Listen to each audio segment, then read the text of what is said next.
Hello, everyone, and welcome to the second episode in our series for the Love of Lit, including all readers. We're so excited for you to join us tonight. I am your host, Mia Leonard. I teach kindergarten in Chicago on the South Side. I've been teaching for the past 9 years, and I'm so excited about tonight's topic. We have a lot in store for you tonight. But also, we have some wonderful guests that I have had the pleasure tonight of introducing. Joining us tonight is Marley Diaz. She is a young activist and creator of the 1000 Black Girls book campaign and author of Marley Diaz Gets It Done, and So Can You. Marley is also the winner of many awards, including 2018's Forbes 30 Under 30 recognition and 2017 Smithsonian Ingenuity Award in the youth category. Welcome, Marley.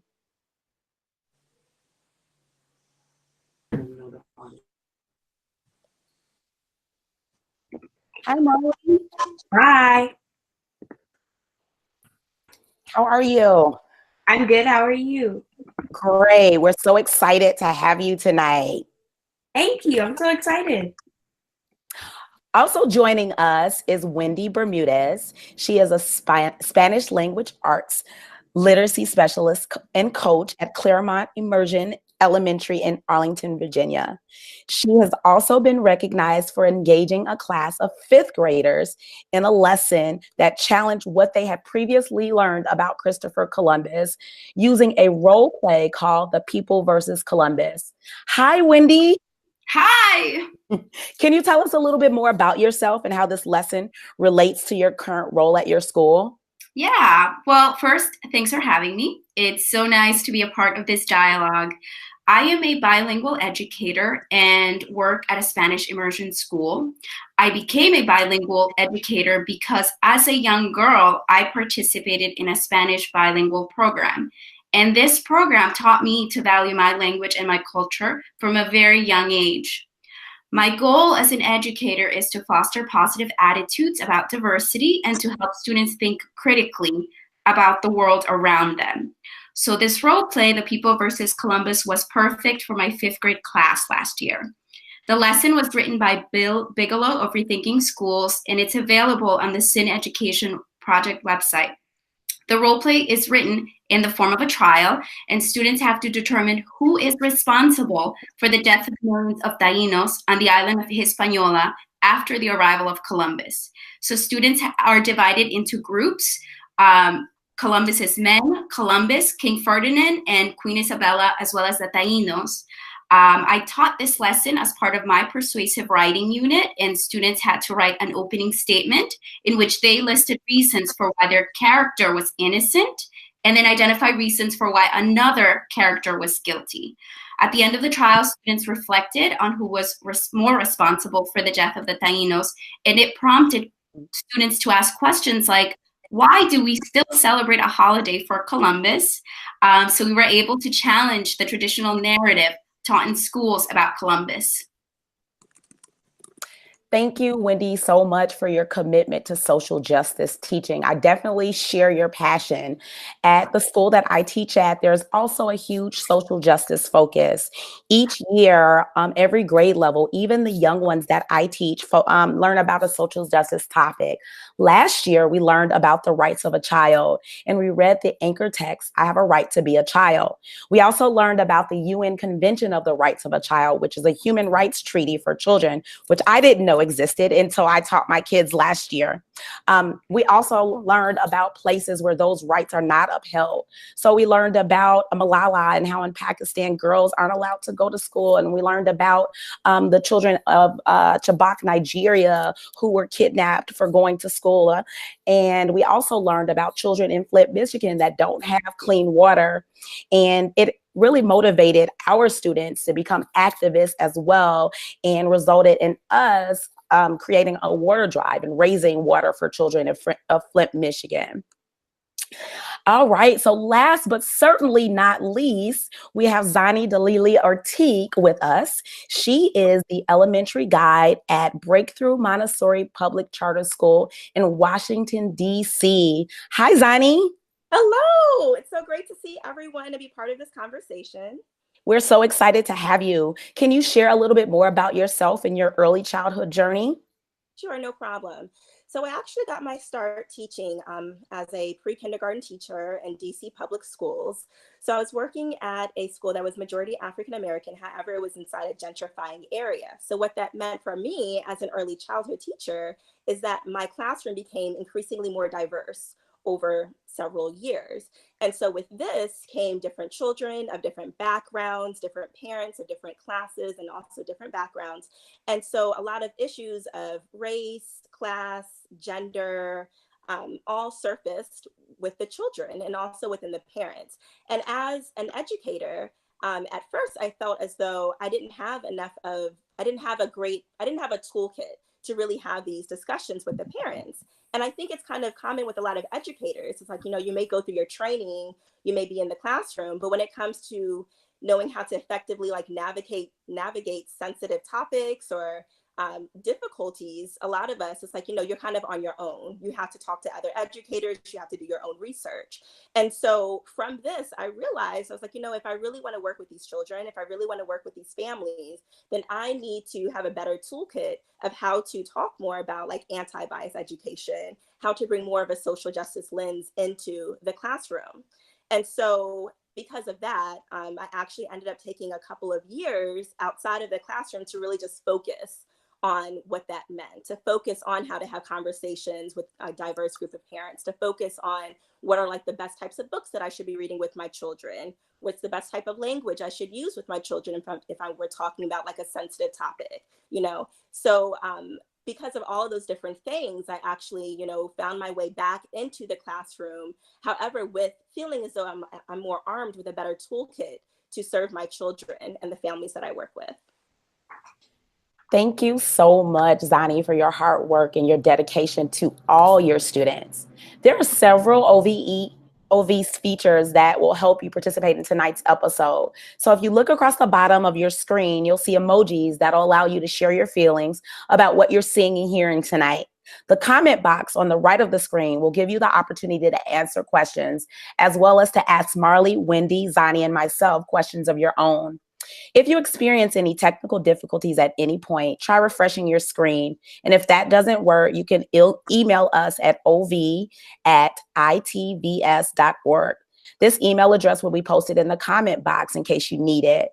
It's recommended that you connect your computer to our hardwired internet connection and use your Chrome browser if you haven't already done so. Over the next hour, you will learn what it means to include all readers and why it is important. How do you do this in your learning setting? And ask us all live questions. On top of being an activist and author, Marley is a 13-year-old student. So like all 13-year-olds, she has a bedtime on school nights. So she will be joining us for the first half of our time together. Do you guys have any questions you would like to ask Marley directly? This is your opportunity. Please type your questions in the chat box now. In the meantime, here's a video with more information about Marley's amazing accomplishments.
Want me to say that? Tell them that it can't be combined first. All right. So there are already some fantastic questions coming in. Marley is such an inspiration. I can't wait to share all the amazing things that you are doing, Marley, with my own students. So there's some questions coming in already. Keep them going. We want to get to as many as we can. So there's one question we have from Lavana. How do your classmates react to your campaign and activism, Marley? Well, many of my classmates don't fully know the story of what I do, and I messed up in sixth grade by not telling everybody and sharing all of my gifts with my peers. And I will still to this day, I wish I was more open about my campaign, but I was very nervous and I was very hidden about what I was doing because I didn't know how other people were going to react. I didn't want to have to re-explain my story. But now for those of people who are my close friends, people who have purchased the books, and my teachers, they understand the importance of how much I learn about diversity and inclusion and the world around me outside of the classroom. So it is still difficult maintaining a balance. I'm a new ninth grader in my high school, and it's difficult, but I try my best, and I try to share with them my ideas and how activism has actually translated to me becoming a better student and having more of a worldly view of the world around me, and being able to take the gifts and the things that I've been able to learn as a benefit to my academic success. Well, it sounds like you are doing an amazing job creating that balance. What books interest you and your peers where you live and attend school? So our teachers, we still have assigned readings, and we have a lot more diverse assigned readings. But I think one of the most interesting books that I've ever had to read for school or been given the option to read for school was Another Brooklyn by Jacqueline Woodson. So this book I read over the summer, but it was one of the options for summer reading, and I loved it so much. Jacqueline Woodson is one of my favorite authors of all time, and she has been a huge supporter of the campaign and of my book, Marley Dias Gets It Done, and So Can You. So speaking of books and readers, now I would like to know what you think it means to include all readers. Please take a moment to think about that. Then write and submit your own definition in the chat box. Zani, what are your thoughts? So when I think about including all readers, I really want to think about the children that are actually inside my classroom, right? So I want to make sure that whatever books that we're reading, whatever I'm pulling from, is representative of the different groups that I have in my room. I also think it's important to think about the different types of books that are available. So say, for example, you may have some children that are particularly drawn to like nonfiction. You may have some children that are particularly drawn to humor or graphic fiction. And so even though I think it's really important to make sure that the books that you're choosing are anti-bias books, that they are representing all the children in your classroom, I also think it's equally as important to really think about the types of readers that you have to make sure that your books are also appealing to the children in your room. You make a good point, Zani. Wendy, or Marley, I'm sorry, what does that mean to you?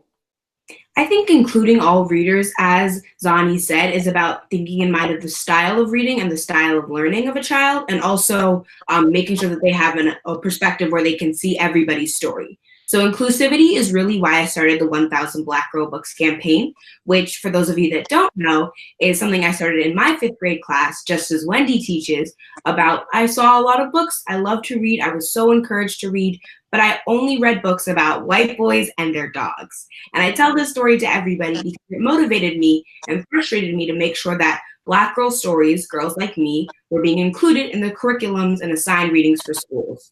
So in that sense, I was one of those readers that I felt as though my story was excluded, and I wanted to bring that to the classroom. But now, as I've grown through the campaign and I've gotten to meet so many students, I realized that we also have to think about the learning styles of different children. So some children, like me, will read 200-page books, 400-page books, even when they were 8 and 10 years old. But now we have to think about kids that like graphic novels, that are not as comfortable with reading long stories. And I think it's important that we blend both the diversity of the content of the story and the style of the story to make sure that kids feel encouraged to read and they're curious to learn. I definitely agree. Representation is so important in considering the learning styles of your students. There's so many great answers. I see that many of you think that including all readers, like Marley, means representing different learning styles and also different types of learners. So let's see if we have some more questions that have been submitted. Marley, where did the idea come from oh, I'm sorry. Here we go. What advice, Marley, would you give elementary kids to start making a difference like you have? So I think one of the biggest, building blocks in becoming an activist or making a change in the world around you is both passion and knowledge. So knowledge is even a big word for elementary kids. So I talk about the things that you know, what you have inside of you, your potential and your excellence. So one of the biggest steps to developing your passion is thinking about what brings you joy. When you're having a bad day, when you're tired, when you're sad, always brings you back to a place of happiness. And that's a way that we develop our passions. So for me, that's reading, which I know is not common for a lot of kids. But for some people, it's painting, it's basketball, it's being with their friends, it's swimming, it's dancing, or whatever that is. And think of those passions and make sure that you can include those in the things that you love to do and the change that you want to make. And speaking on knowledge, when you want to make a change, you have to actually know what you want to change, if that makes sense. You can't just say, I want to be an activist, but I don't know what I'm going to change. I don't know where I'm going to change it, and I don't know why I'm going to change it. So I think using both your school resources and the resources of your parents and your community and the resources of the internet to help you find out your passions and also how to solve those issues is a really important thing to do. So I would say, find your passion through joy, use the internet, and use your community resources to make a change. What gives you the greatest joy? I think the thing that gives me the teenager when I say this, but helping other people and being able to watch them grow through whatever I could give to them. So my mom is the president of a foundation called the Grassroots Community Foundation. It's a public health and social action organization focusing on creating a world where all girls grow up to be healthy women. I used to be a part of their camp for Black girls, which is called Super Camp. So I projects, I learned about the world around me, I developed my passions, and now I'm old enough to get to watch other girls go through the same process I did through Grassroots and through Super Camp. So I actually find so much those other young girls and helping them find their potential for future social action projects or for academics or for sports or for whatever. Because I really do find so much joy in watching other people and use my resources and give all I can to those around me and those in my community. Marley, you are amazing. What would you like to do next in your role as an activist? So I don't really know yet, but I know that we have some really awesome things planned for 1000 Black Girl Books in the future. I just started high school, so basically everybody's talking about college already, which is very stressful. But I think that with 1000, I definitely want to explore the more digital route. So 1000 Black Girl Books has collected 12,000 books where Black girls are the main characters and been able to donate them. And we have a resource guide online, which you can find through my Instagram or you can find through looking up grassrootscommunityfoundation.org.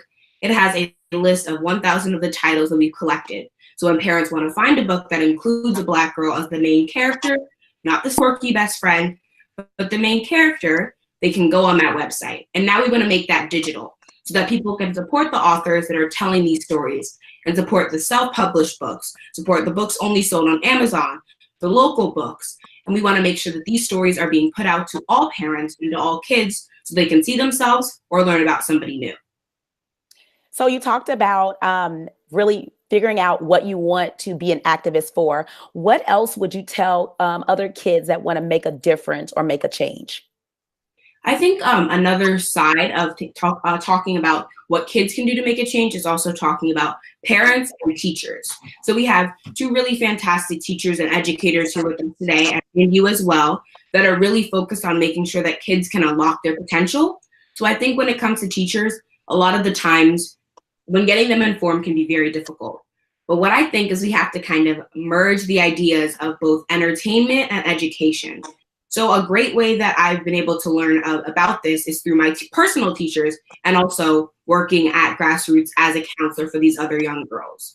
So in my class, we read books that had movies attached, or we watched documentaries and then we read the nonfiction book, and weaving in both the ideas of let's learn and also let's enjoy watching something. Let's have fun. Let's play a game. Let's do an exercise. Let's jump around. And creating a change comes from that place of knowledge. So I think for parents, expanding upon that knowledge is saying, let's read X, Y, and Z book, and then let's watch A, B, and C movie. And so how, because we read this book, we're able to understand this movie. Because we read this book, we're able to understand another thing that we read in the newspaper. Because we read this book, we can play this game better, we can run faster, we'll do all these things. And connecting reading and connecting gaining information and looking for information to joy is a really important connection that needs to be made in order to become an activist. Thank you, Marley, for taking the time to be with us today and for answering all our questions. You are definitely an inspiration, and I'm sure you've inspired all of our listeners out there to make sure that they push their students and they push them to be activists, and they incorporate all different types of readers and learners in their classrooms. Do you have any? All right, thank you so much. Thank you. Awesome. Thank you, Marley. Bye. Thank you. Bye-bye. Bye. So thank you all for reflecting on what including all readers means to you. I believe that including all readers means allowing all those readers to share their story, to definitely represent all readers in your classroom, reading different types of texts that reflect their identities, their culture, and their interests. So the following definition can be used in making sure that we include genders, culture, languages, interests of many students.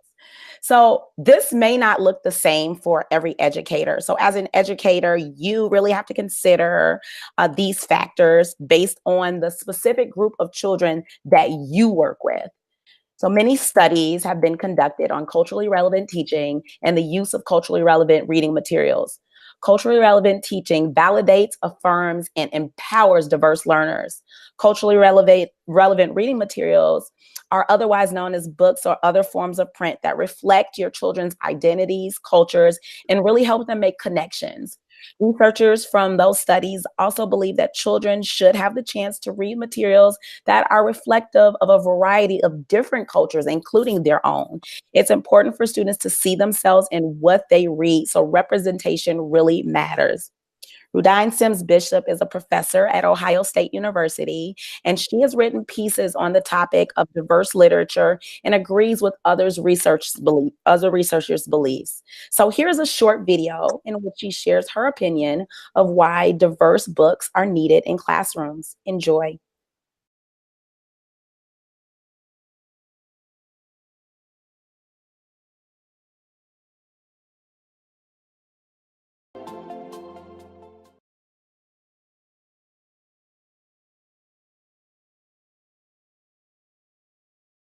We need diverse books because we need books in which children can find themselves, see reflections of themselves. I wrote a piece, maybe 1990 it was published, which I called Mirrors, Windows, and Sliding Glass Doors. And I think that's really why children need to see themselves reflected, but books can also be windows, and so you can look through and see other worlds and see how they match up or don't match up to your own. But the sliding glass door allows you to enter that world as well. And so that's the reason that the diversity needs to go both ways. I mean, it's not just children who have been underrepresented and marginalized who need these books. It's also the children who always find their mirrors in the books and therefore get an exaggerated sense of their own self-worth and a false sense of what the world is like, because it's becoming more and more colorful and diverse as time goes on. So I think that's why.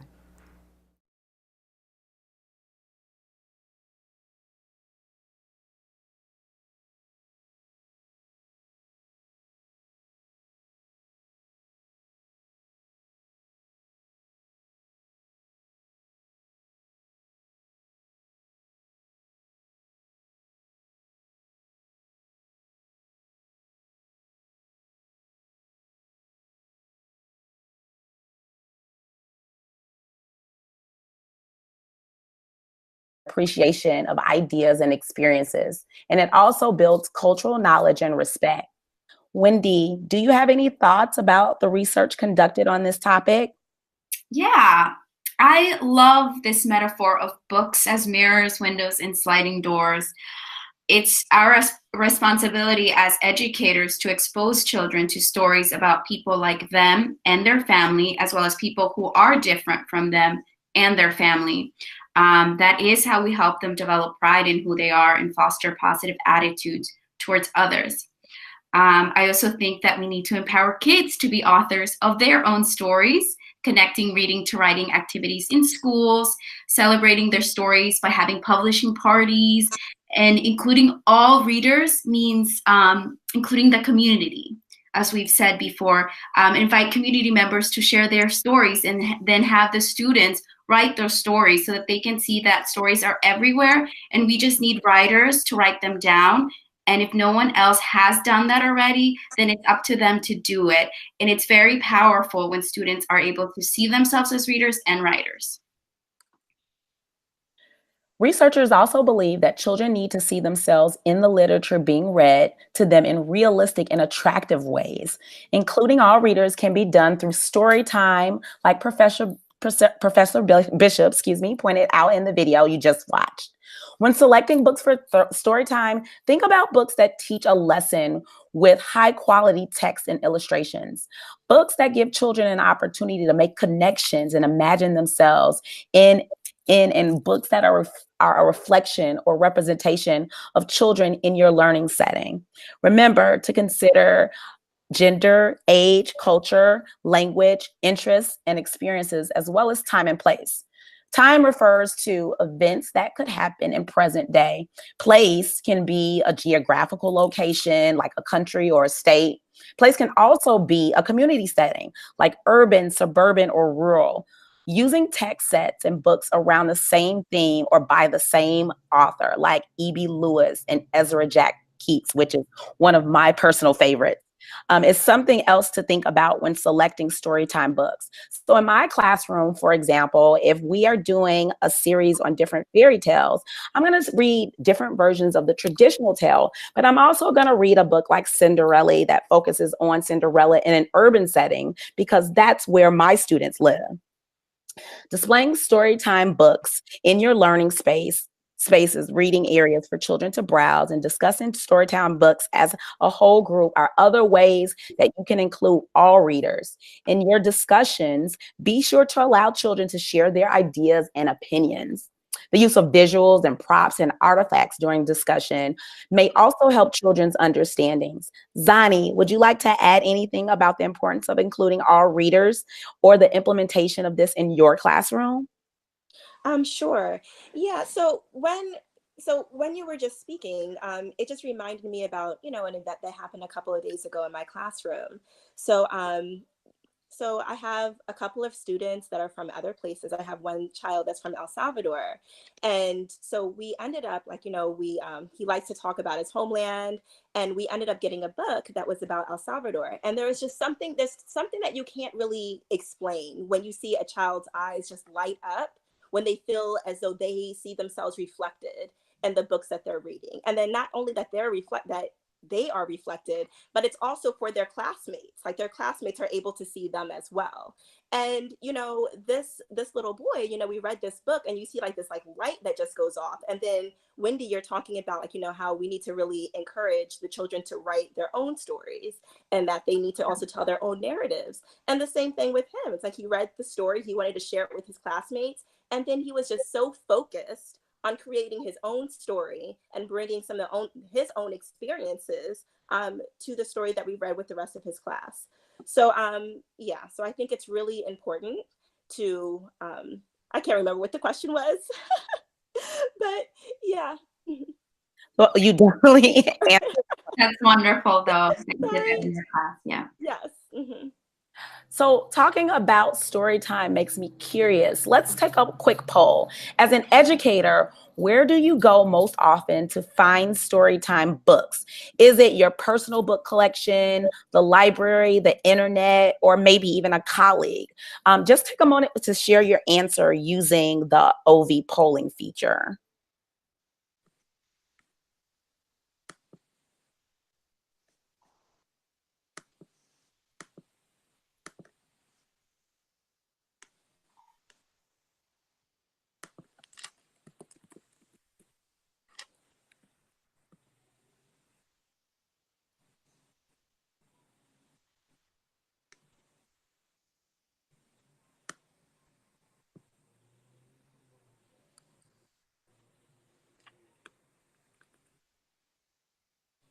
It seems like most people are going to their personal collection to find books and also the internet.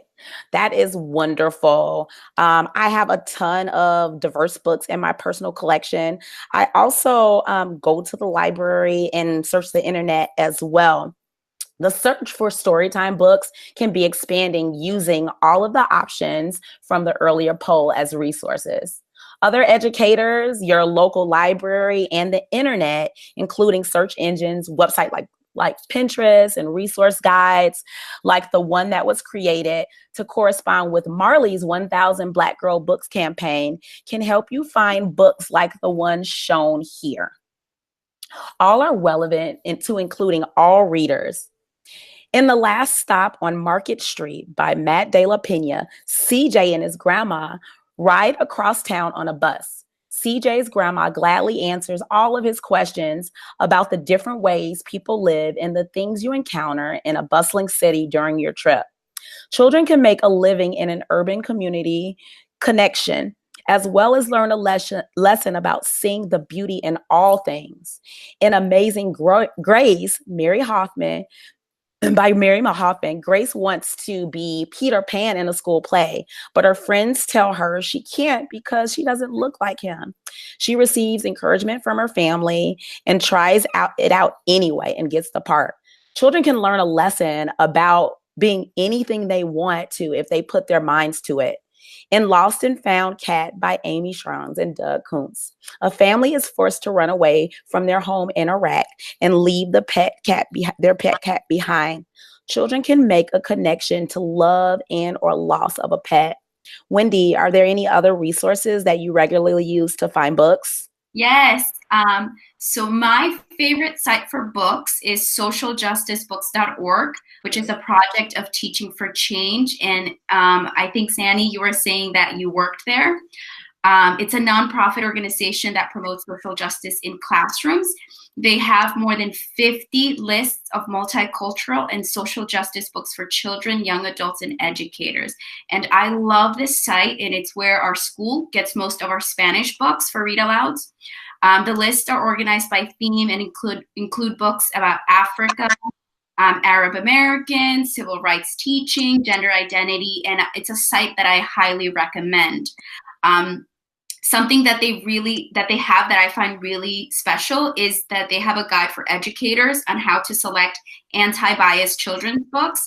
And it's a list of things that you should watch out for, like looking at the illustrations and checking for stereotypes and racist messages that sometimes we may overlook because as educators, we don't have time. And sometimes we just pick one book because we know that book and we've used it before. But it's a great guide, and it's always helpful for me when I try to look for new books. And something new that I learned this week is that the National Education Association's Read Across America theme this year is celebrating a nation of diverse readers. They have a resource calendar that you can order online, and this is what it looks like. So every month has a different title that celebrates diversity in literature, and resources or activities can be incorporated into instruction. They give you some of those ideas. And then they also have a list of additional titles that share the same theme as the book that's being promoted each month. So there's also more resources if you go to NEA.org, Read Across. Well, I will definitely be checking out that resource, and hopefully you all will too. Before our episode comes to a close, I would like to give you an opportunity to ask myself or our remaining guests questions. So if you can just please type them in the chat box now. I would also like to review what we've learned about including all readers. Including all readers means to conduct reading activities that are inclusive of and consider all young learners, gender, age, culture, language, interests, and experiences. It's important to include all readers because of the social and emotional benefits found in the research. For example, broadening children's perspective and building cultural knowledge and respect. Including all readers can be done in many different ways. So we have a few questions from the panel. Here is our first question.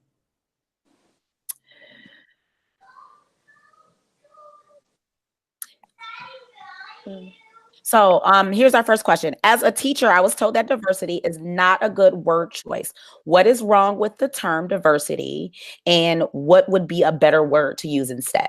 Mm-hmm.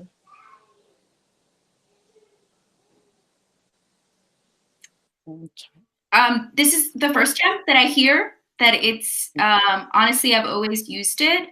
Maybe it depends on the school or school district, if it has a negative connotation or not. But in my school, diversity is celebrated. We are a bilingual school. And so within that setting, school children see diversity as something that is positive. If you want to use another term, maybe inclusive literature. That's the first thing that comes to mind.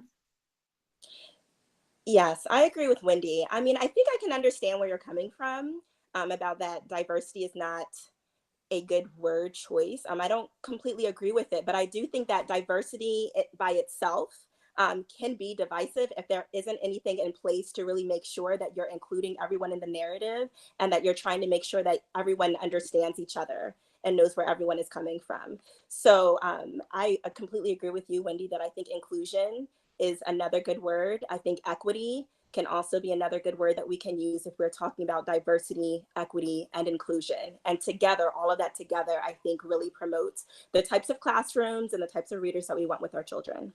Mm-hmm. Great. Here's another question. What is the importance of having content in the classroom that looks like the class? I think children become more excited about what they're learning if you are switching up the content and including also content about them and their lives. So for example, a lesson that I did, students were studying ancient civilizations. And I know that they were gonna learn about the Egyptians. I knew that they were gonna learn about the Roman empires. So I changed it up and I said, we're gonna be learning about ancient civilizations from Africa and the Americas. And we were still doing the same narrative unit. We were still completing the same standards, but I just changed the content a little bit so it could fit with my population in my class. And they loved it because it was something that they hadn't done before. Yeah, I agree. I also think it helps them develop a deeper understanding of the content and what you're trying to teach them as well. We have another question. Are there any resources for connecting reading to joy? That's an interesting question. Yeah, that's an interesting question. I'm not exactly, I'm not exactly sure. I'm trying to like really think about what that means. Connecting, yeah, I'm not exactly sure what that means. I guess like the biggest thing that I think about, maybe like perhaps like mindfulness, perhaps like, you know, more social emotional learning is some things that come to my mind. And the book list actually that Wendy suggested, the social justice books that works, if you actually look at the different book lists that they do have other different book lists that are more curated and that do talk a little bit more about social emotional learning, about understanding different people, about feeling more self-empowered in who you are. Mm-hmm.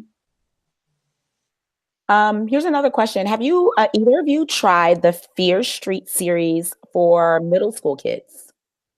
I have not. I teach elementary. Yeah, same here, elementary. Same here, primary batch. Any tips to get buy-in from other teachers that don't believe in the importance of how to fully include other readers?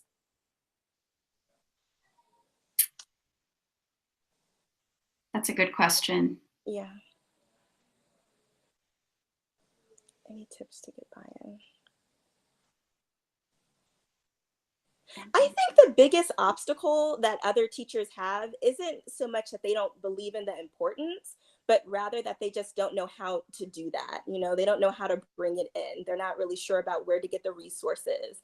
And, you know, I really do believe that like all educators, like we really do want to serve our children, but you know, we are human beings and like we don't know everything.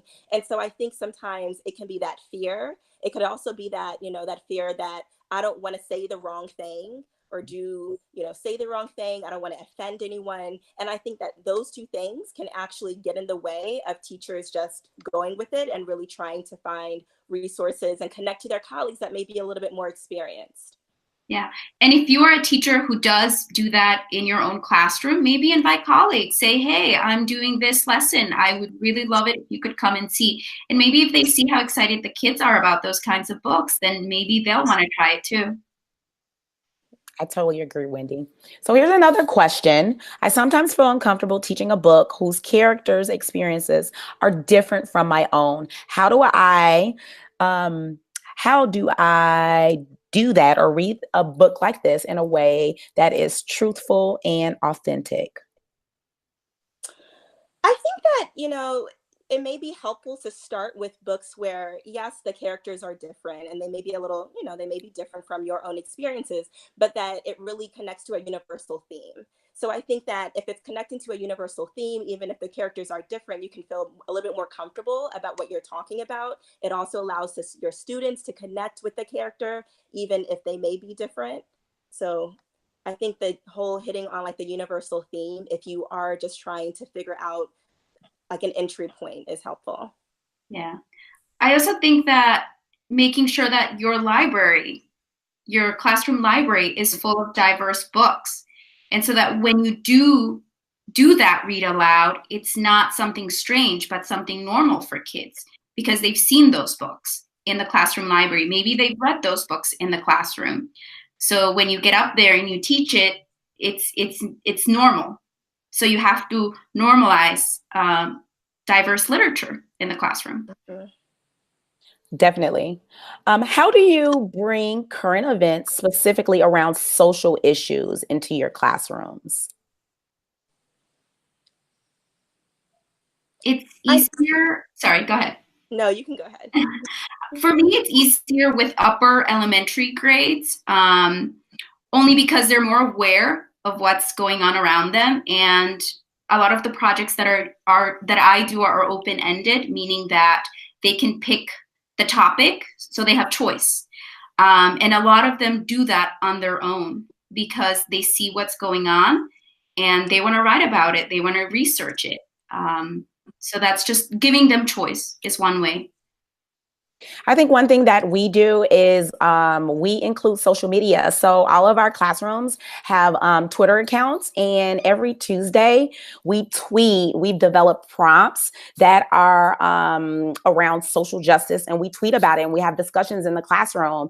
And as we have these discussions, I bring in literature and media that introduce these topics and these ideas and these discussions to our students, which makes them more inclined to want to learn about them, and in turn want to be more engaged in social justice topics, even at the very young ages. Mm. Right. I work with first graders, and it's interesting. I really feel like with young children, they are kind of still egocentric, but there's always such a great diversity within the children in your classroom, and really thinking about what are some of the issues that they're confronting, what are the conversations that you're hearing when they talk to their different friends, and kind of like using that to kind of draw from like what kind of social justice issues that you want to discuss inside the classroom. Another question, what other books, series like Goosebumps are good for elementary school students? Well, one series I love to read is Junie B. Jones. I in a kindergarten and first grade, and I think that children relate to not necessarily her background, but just her being a kindergarten and first grader just like them. So the experiences that Junie B has is one that I know my kids in particular relate to. Ezra Jack Keats has a number of culturally relevant books that I read in my classroom on a regular basis. Any other ones that you guys? You're talking specifically about a series? Series, author. An Spanish author that I use in my classroom. I think some of the books are written in English, but we have them in Spanish. Alma Florada. She has a list of wonderful books that really help a lot of my students connect with the literature. Usually stories about girls and how they're learning to accept their cultural heritage. And so I recommend her. How do you bring your own personal joy of reading to your students? I know for myself, I always start with the books that I loved as a child. Yes. I'll bring them in and I'll tell them the personal story. I'm like, yes, this is a story that I loved and this is the reason why. And I may bring in an artifact and tell them just, a little personal story that connects me to the literature, and then share it with them as well. And even just like that process just like really helps the other children want to, they always want to bring in their own books. And like, so they may want to bring in a book that they read at home with their families, or some that really connects them. And so I just think it's just really important to like to share like what things that you're interested in, as well as allow the children to also bring in books that they are attracted to. Definitely. I also, in addition to sharing with them books that they can personally connect to and may enjoy, I share books that I connect to as well, and which gives my students a deeper glimpse into who I am as well as a person. And then I use that to kind of bridge that gap and bring in more texts that are relatable or, relate to the different diverse backgrounds of my students. Yeah. I always tell my students about how reading Harry Potter taught me English, because I was born in El Salvador and I moved to the US when I was 8. And that was around the time that Harry Potter came out. And I just devoured that whole series. I fell in love with the story. And so I tell students that story so that they can be excited to learn a book in another language, whether it be English or Spanish. Wendy, can you explain a little bit more about how you set up the trial exercise in your classroom? Yeah.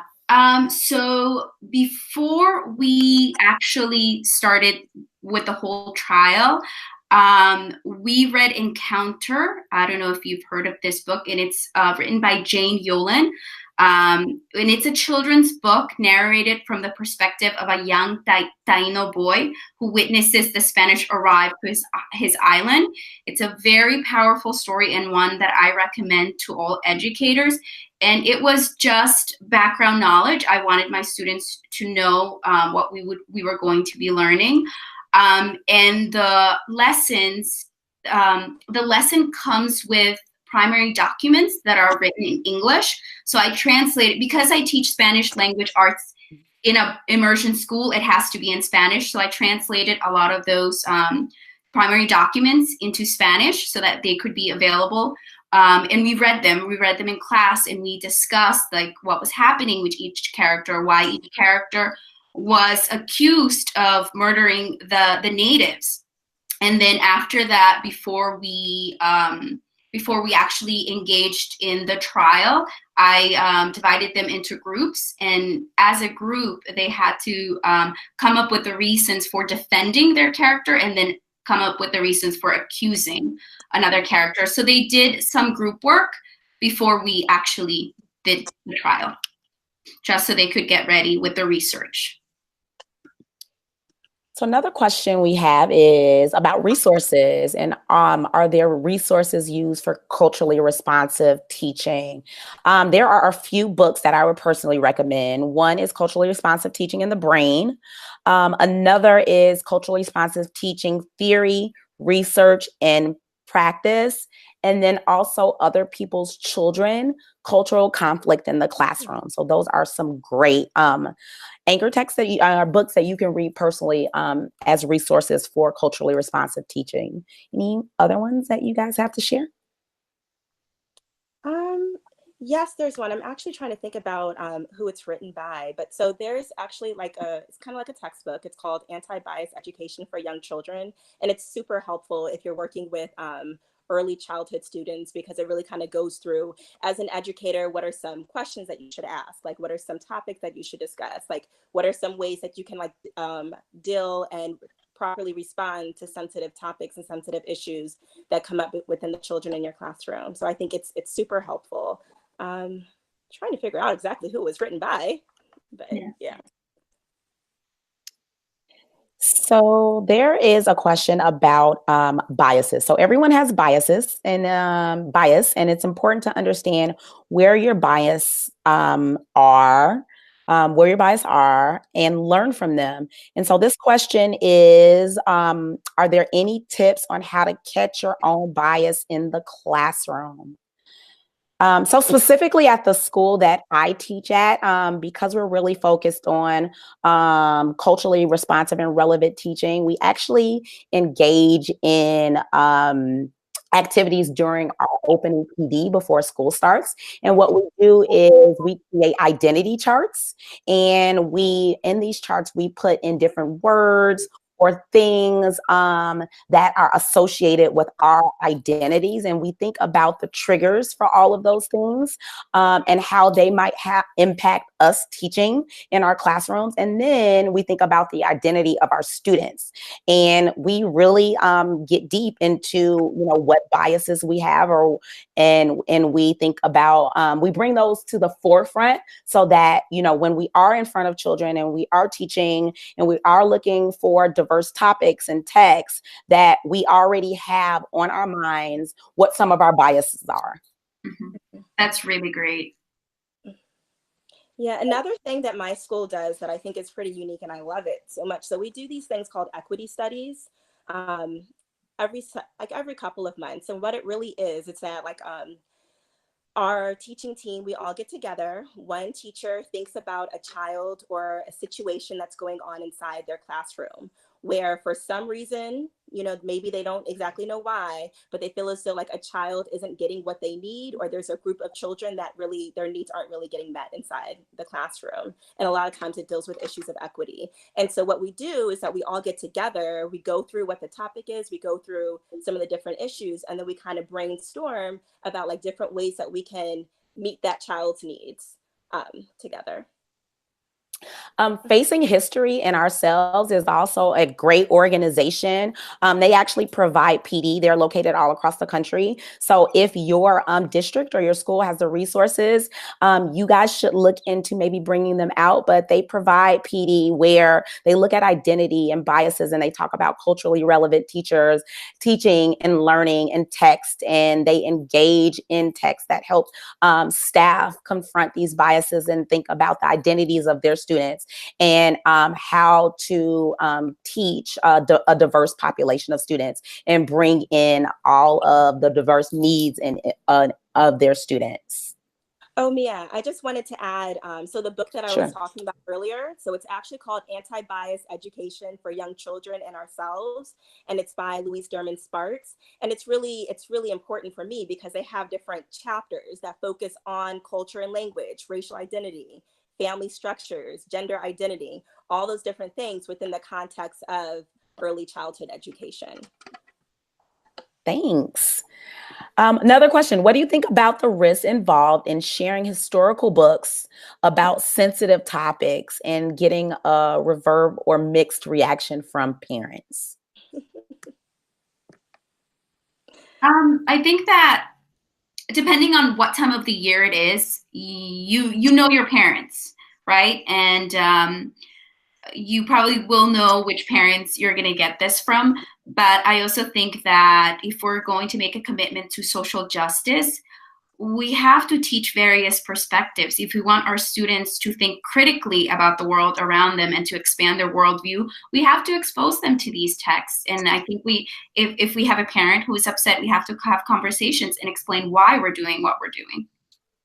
I agree. And also, just helping parents understand that as an educator, you're going to provide this information and content in very developmentally appropriate ways. Yeah. Mhm. I agree. And I think it's also really important, to think about like the mission and the vision statements of your school. And a lot of times, like most schools, they say something about like, we want to educate all children. And so I kind of always use that. Like whenever I have a parent that's like a little worried or concerned, and I just take them back to this. It's like, well, you know what, as a school community, these are our values. This is important to us. And so this is what we're going to do with the children in our class, because that's the way that we are able to address all learners and to make sure that everyone feels comfortable in who they are and they feel welcomed inside our school. Are there teacher networks or communities that you all are a part of to discuss these issues in culturally responsive teaching? This is the last question. So I volunteer at Teaching for Change, the organization that I was speaking about before that has the list of books. And they actually have a network of social justice advisors who are educators. And they have regular meetings where they meet and they talk about these topics. Mhm. Awesome. Well, thank you so much to our awesome guests, Wendy Bermudez and Zani Dalili Artigue, for taking the time to be with us today and for sharing their wealth of knowledge on diversity in literature. Thank you, Wendy. Thank you, Zani. Thank you. Thank you. And thank you to our audience as well for tuning in and really actively engaging and participating. It was an honor to be your host, and we will see you on November 7th for episode 3 of the series, For the Love of Lit. Have a good evening.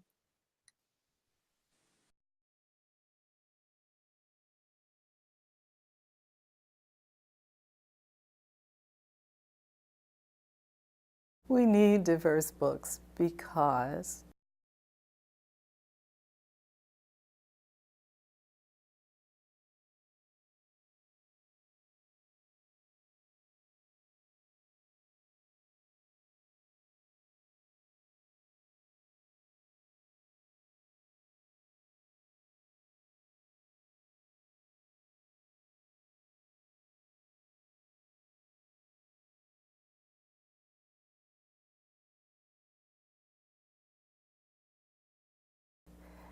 we need books in which children can find themselves, see reflections of themselves.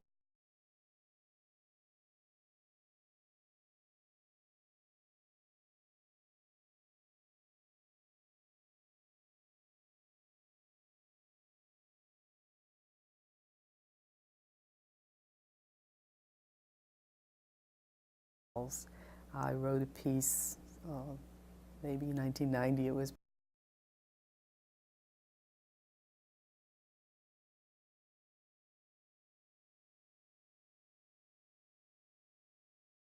published, which I called Mirrors, Windows, and Sliding Glass Doors. And I think that's really why